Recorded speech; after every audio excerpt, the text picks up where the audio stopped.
Okay, the Lab4 design is a design of an adder-subtractor where your inputs are being interpreted as a 2's complement number. Okay, so this is going to be an adder-subtractor of signed binary numbers where again we're using 2's complement. And you want to output your result to our 7-segment display as a hex character. And also this design has validity checking of the result to make sure the result is valid before displaying it. And then you'll see that we'll need to modify the RCA module that you previously designed in earlier labs. So here's the high-level black box diagram. 3 inputs, the A and B 4-bit inputs, those are the numbers in RC that we're adding or subtracting, and then a single input sub. When this is 1, we're subtracting these 2 numbers. When sub is a 0, we're adding these 2 numbers. And then here's our outputs, our 7-bit seg output like we had before, and our 4-bit anode output. This controls the displays, right, whether the display turns on or not, and also what the display shows based on what these segment bits are equal to. And then we have this single bit output neg, which this output 101 indicates the result is a negative number being shown on the 7-segment display, and when this is 0, it'll indicate that our result being shown on the 7-segment display is a positive number. So here's our low-level structural diagram. We have the 7-segment display module that you designed earlier. There's some muxes, and you've designed muxes before, so you already have those modules. The RCAs need to be modified. Okay, the RCA that you designed previously has 3 full adders and a half adder, but you want to modify these RCAs so they have all full adders. Okay, so 4 full adders. And then you'll have to design this module here. This is a module that you haven't designed yet that does validity checking. So the reason for this modification of the RCA, and this is for both of these, this would also be 4 full adders over here, is so that we can take the 2's complement more easily than if we didn't do this modification. So over here, this RCA, if you look at how its B input is attached to this mux, well, what's occurring here is that when this sub input is a 0, it's going to allow the B input through to the B input of the RCA. So when the addition that the RCA performs is done, it's just adding A plus B. But when the sub input is equal to a 1, well, now the inverse of B is going to be at the B input of the RCA. Also, there'll be a 1 at this Cin. So when the addition occurs here, well, we're getting the addition of A to the 2's complement of B, which is going to give us at the output A plus the negation of B, which is the same as A minus B. So depending on whether sub is 0 or 1, at the output of RCA1, we're either going to have A plus B or A minus B. When sub is equal to 0, we'll have A plus B at this output. When sub is equal to 1, we'll have A minus B at this output of RCA1. Okay, so that's what this part of the circuit is doing. And again, having this RCA made of all 4 full adders, it makes this easier than what we would have to do if we didn't modify this RCA and left it with 3 full adders and a half adder. The validity check, that's a module you need to create where it checks for the validity of the result, and this was talked about in one of Dr. Benson's videos, that when you have signed binary numbers, well, a positive plus a positive is always, or excuse me, a positive plus a negative is always valid. Likewise, a negative plus a positive is valid always. Okay, this is always. But when you're adding a positive to a positive, it's only valid if your result is positive. And if you're adding a negative to a negative, it's only valid if the result is negative. So these validity rules are based on these, or this validity module is based on these validity rules. So you can see that the inputs to this validity module are the most significant bits of inputs A and also B to this first RCA, along with the most significant bit of the result of RCA1. So we're looking at the most significant bits because those are the sign bits. Okay, so based on that, you should be able to come up with the design of this module. Now, you can see the validity output here goes to an AND gate, which has another input, which is connected to the most significant bit of the result. So this AND gate will only output a 1 when the result is valid and negative, right? Because again, the most significant bit of the sum, that's the sign bit.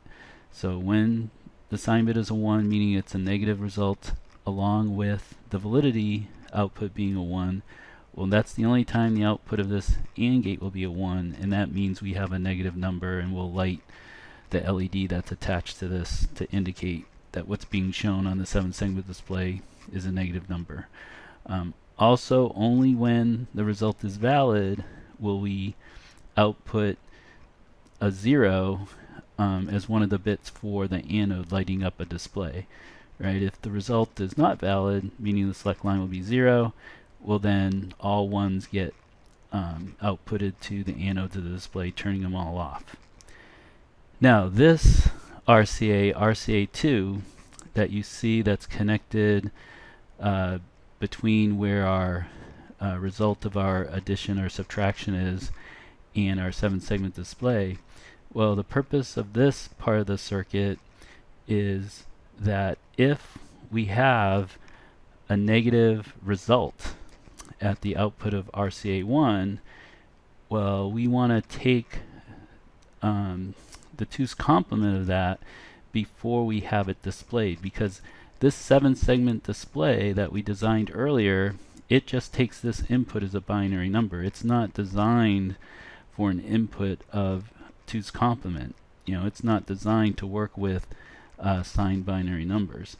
So for example, if the result, if our result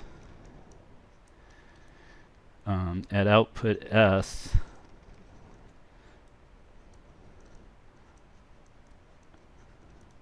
of RCA1, if it was say 1 0 1 0, where again, because we're interpreting this as a signed 2's complement number, well, this bit right here is the sign bit.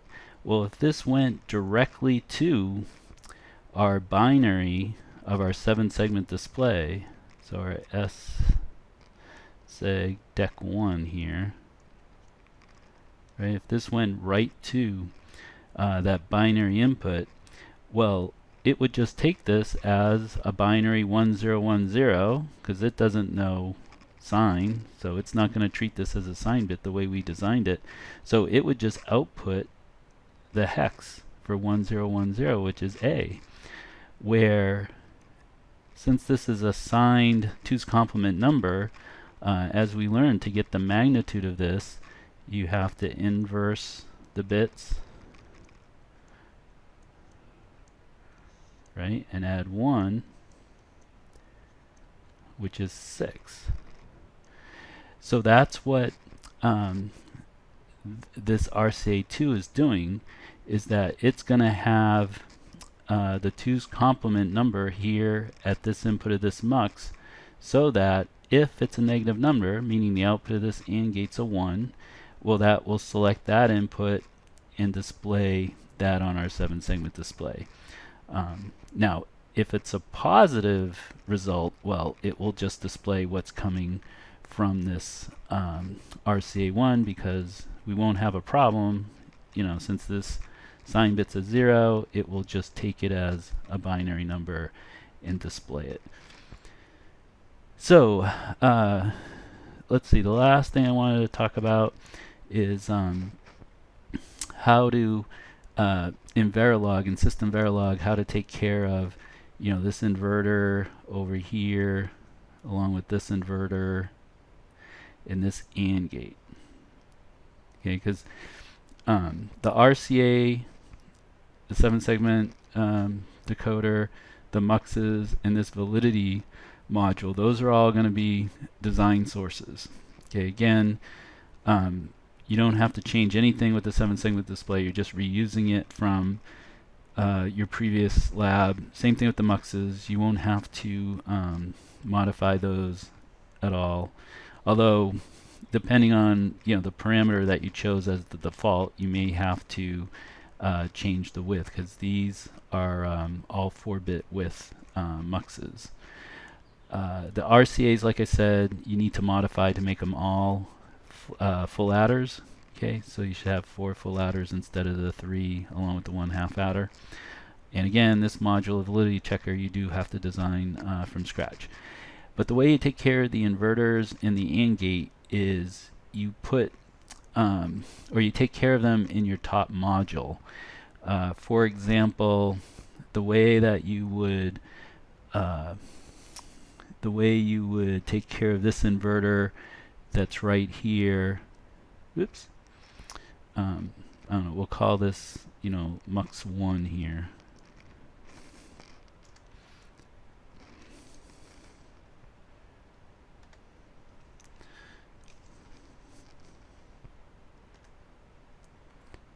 Okay. You see this here, mux 1. I'll just say M1.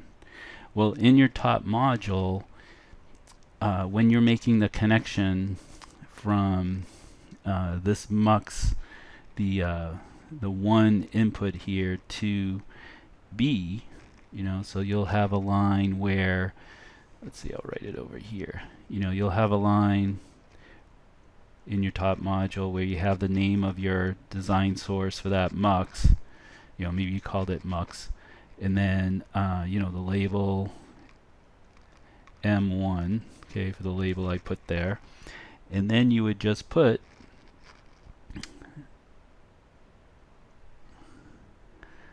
now this is going to be in parentheses here, but you'd put dot, and then whatever you called the input, say you called the input 1 of the mux, and then in parentheses you would put the tilde, which means inversion, and then B, like that. And then you'd put the rest of that line. But this right here, the dot 1, okay, which is this input, is connecting to the inversion of B. So that tilde is what gives you that inverter. So you can do the same sort of thing here for input A of RCA2 to take care of this inverter. And then for the AND gate, you would just use an assignment where you would just assign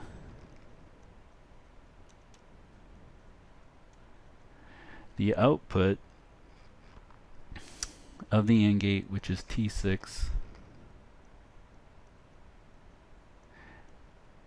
You would just assign that to these 2 inputs ANDed together.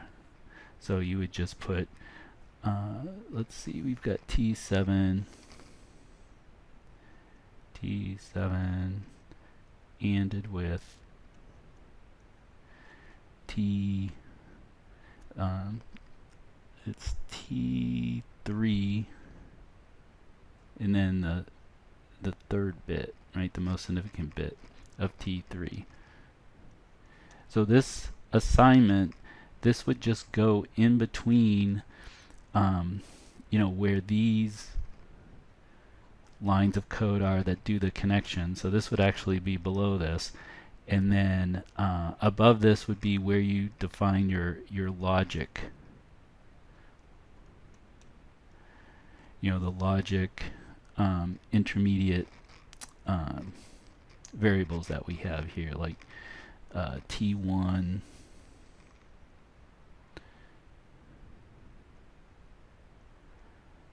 T1, and so on. I won't write this all out, but you know, in your design source code of your top module, you know, you have your main inputs and your main outputs. That's followed by the logic variables that you have, or the logic, you know, these T1, T3, and so on. Then would come this assigned for the AND gate, and then after that would come all the code that does the connection of the lower modules to each other, along with to your higher level inputs and your higher level outputs. So that's Lab 8 now, or excuse me, that's Lab 4. Now there's also test cases that you need to come up with. So for the test cases,